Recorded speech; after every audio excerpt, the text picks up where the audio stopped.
अरे संजय भाई, क्या चल रहा है ये अमृतपाल और ये ब्लू स्टार और ये आज तक वाले दिखाते रहते हैं खालिस्तान मूवमेंट, क्या है ये? पता नहीं चलता उसमें। अगर इस टॉपिक को जानना है तो आपके पास अपने 2 मिनट मुझे देने पड़ेंगे। ठीक है। एक पॉलिटिकल पार्टी है शिरोमणि अकाली दल। ये पार्टी 1920 में बनी थी।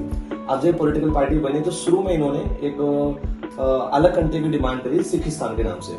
बट उस समय इंडिया में अंग्रेज का रूल था, अब उनसे ऐसी डिमांड कर पाना थोड़ी मुश्किल थी, तो डिमांड उसी समय दब गई। फिर इंडिया हमारा आजाद हुआ 1947। 1950 में हमारा कॉन्स्टिट्यूशन इम्प्लीमेंट हुआ। उसके बाद 1953 में कमीशन बनाया, एसआरसी कमीशन। एसआरसी कमीशन का काम था कि स्टेट को लिंग्विस्टिक बेस जो है वो रिकॉग्नाइज करना। लेकिन तब इन्होंने बोला कि हमें एक अलग कंट्री मत दो आप, लेकिन हमें लिंग्विस्टिक बेस एक स्टेट दे दो। इन्होंने बोला कि हमको एक पंजाबी भाषा के लिए अलग राज्य बना दिया जाए। लेकिन उस समय क्या था, पंजाब एक बहुत बड़ा स्टेट था, उसमें हिमाचल भी आता था, हरियाणा भी आता था। तो वहां पे हमने सेंसस करवाया, उसमें हिंदी भाषा को ज्यादा लोगों ने प्रेफरेंस किया, इसलिए इनकी ये डिमांड भी क्या है, दब गई। 1960s में ये प्रोटेस्ट फिर से स्टार्ट हुआ और फाइनली इंडियन गवर्नमेंट ने 1966 में इनकी डिमांड को एक्सेप्ट कर लिया। 1966 में पंजाब को 3 पार्ट में डिवाइड कर दिया, इसमें से एक था पंजाब, एक हिमाचल प्रदेश और एक हरियाणा बने। 1967 में सबसे पहले पंजाब में इलेक्शन हुए और वहां की पॉलिटिकल पार्टी थी शिरोमणि अकाली दल। अब उसने क्या है, एक अलायंस गवर्नमेंट बनाई, लेकिन अलायंस गवर्नमेंट ज्यादा समय तक नहीं चली, सिर्फ 2 साल के अंदर वो गवर्नमेंट क्या है, गिर गई। तो शिरोमणि अकाली दल बहुत ज्यादा टेंशन में आ गई। टेंशन में इसलिए आ गई क्योंकि पंजाब में वो कुछ कर ही नहीं पा रही थी, क्योंकि पंजाब में हिंदू वोट उनको पड़ता नहीं था, दलित वोट सारा के सारा कांग्रेस ले जाती थी, और हिंदू धर्म मुस्लिम धर्म की तरह जो सिख धर्म है वो भी आपस में क्या है, बटा हुआ है। तो सबसे पहले उन्होंने डिमांड करी 1973 में। 1973 में पंजाब में एक जगह है, वहां पंजाब में एक जगह है जिसको बोलते हैं आनंदपुर साहिब। तो वहां पे इन्होंने एक प्रस्ताव पेश किया जिसको बोलते हैं आनंदपुर साहिब प्रस्ताव। वहां पे इन्होंने इंडियन सेंट्रल गवर्नमेंट, उस समय इंदिरा गांधी हमारी प्राइम मिनिस्टर थी, उनसे इन्होंने डिमांड करी। इन्होंने बोला कि हरियाणा और हिमाचल प्रदेश में जो बॉर्डर का एरिया है जहां पर पंजाबी भाषी लोग रहते हैं, वो सारा एरिया पंजाब में ऐड किया जाए। जैसे आपको पता होगा कि पंजाब और हरियाणा दोनों की जो कैपिटल है वो कॉमन है, चंडीगढ़। तो इन्होंने बोला कि चंडीगढ़ को पंजाब की सेपरेट कैपिटल क्या है, बनाया जाए।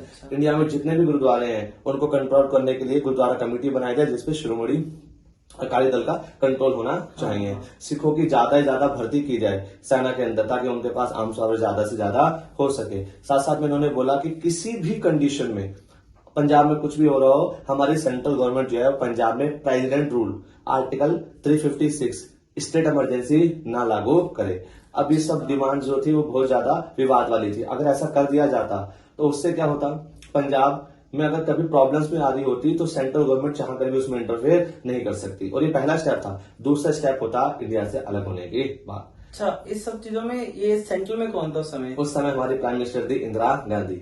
और इंदिरा गांधी उस समय एक्ट बना चुकी थी। इस एक्ट का नाम था Misa, maintenance internal security act, वही जिसके नाम पे लालू यादव की बेटी का नाम है मीसा भारती, क्योंकि उस मीसा एक्ट के चक्कर में जब इमरजेंसी लगी थी तो लालू यादव जेल में थे। मीसा एक्ट के थ्रू इंदिरा गांधी ने सभी नेता को उठा करके क्या है, जेल में बंद कर दिया। ये प्रोटेस्ट थोड़ा डाउन हो गया क्योंकि इंदिरा गांधी सेंट्रल में थी।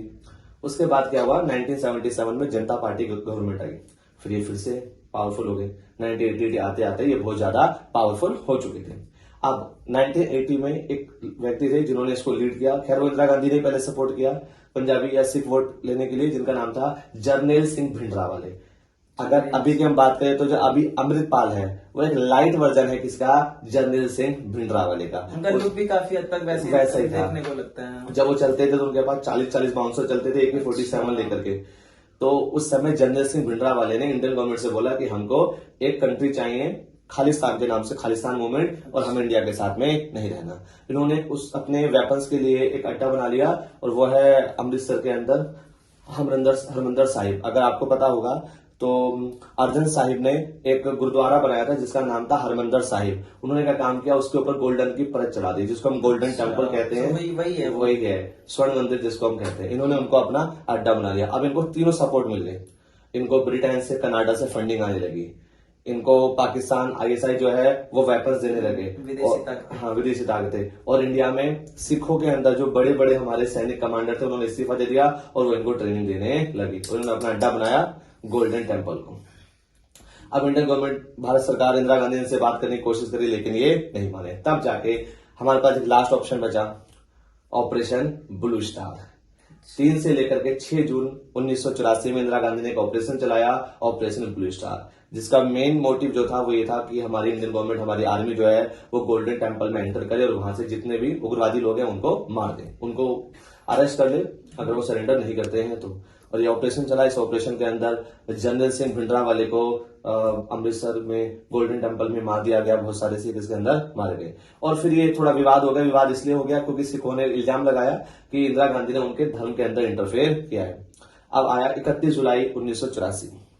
इंदिरा गांधी सुबह 10:30 बजे इंटरव्यू देने के लिए जा रही थी। जैसे वो अपने घर से बाहर निकली, उनके 2 बॉडीगार्ड थे, PSO personal security officer Satwant Singh और बीएन सिंह। सबसे पहले सतवंत सिंह आए, उन्होंने अपनी रिवॉल्वर निकाली और 6 गोली इंदिरा गांधी को मार दी। तीसरे बीएन सिंह आए, उन्होंने अपने AK-47 उतारी और इंदिरा गांधी की जितनी गोली मार सकते थे उतनी गोली मारी। इंदिरा गांधी के 33 गोलियां लगी और 31 जुलाई 1984 में इंदिरा गांधी डेथ कर गई। उनके मरने के साथ ही भारत में उस समय भी उन्हीं की सरकार थी। उन्हीं की सरकार थी उस समय। अच्छा। 80 में उनकी सरकार बनी थी और 84 चल ही रहा था। अब 1 साल का कार्यकाल उनका बचा था देखा जाए। अच्छा। लेकिन राजीव गांधी उसके बाद प्राइम मिनिस्टर बने, उन्होंने गवर्नमेंट को गिरा दिया, फ्री इलेक्शन लड़े ताकि थोड़ा सहानुभूति उनको मिल जाए। हाँ, फैक्टर वो करते हैं हर बार करती है कांग्रेस। अब उसका रिजल्ट ये हुआ इंदिरा गांधी के मरने का कि इंडिया में हिंदू और सिख जो है उनके अंदर दंगे होने शुरू हो गए। कहते हैं उस समय बहुत ज्यादा अति हुई, बहुत सारे सिख लोग मारे गए और सरकार को कदम उठाने चाहिए थे और सरकार ने सक्षम कदम नहीं उठाए सिखों को बचाने के लिए। और वो सरकार भी किसकी थी? वो सरकार हमेशा की तरह कांग्रेस सरकार थी। इसमें भी कांग्रेस थी। हर पॉलिटिशियन में कांग्रेस का यहाँ पे हाथ आया है। गवर्नमेंट चाहती तो एक अच्छा एक्शन ले सकती थी। उस समय क्या हुआ, राजीव गांधी ने बहुत विवादपूर्ण स्टेटमेंट दिया। जब उनसे पूछा गया कि आपकी गवर्नमेंट कुछ करती क्यों नहीं है, तो उन्होंने बोला कि क्या कहे, जब इतना बड़ा पेड़ गिरेगा तो धरती तो कांपेगी। हाँ, ये शायद हमने भी कहीं सुना, पापा से भी ये लाइन है। उसके बाद 1985 में जो राजीव गांधी थे उस समय प्राइम मिनिस्टर, और एक व्यक्ति थे पंजाब से हरचंद सिंह लोंगोवाल, उनके बीच में, लोंगोवाल के बीच में और राजीव गांधी के बीच में एक समझौता हुआ, हरचंद सिंह लोंगोवाल और राजीव गांधी समझौता, जिसमें हमारी सरकार ने बोला कि हम जो है उस एरिया की जांच करेंगे, वो एरिया पंजाब को दे दिया जाएगा, चंडीगढ़ पंजाब की कैपिटल बना दी जाएगी। जो नदी को लेकर के विवाद चल रहा है, भाखड़ा नांगल बांध को लेकर के विवाद चल रहा है, वो पानी का सॉल्यूशन कर देंगे। और ये बात उसके बाद क्या है, ठंडी हो गई।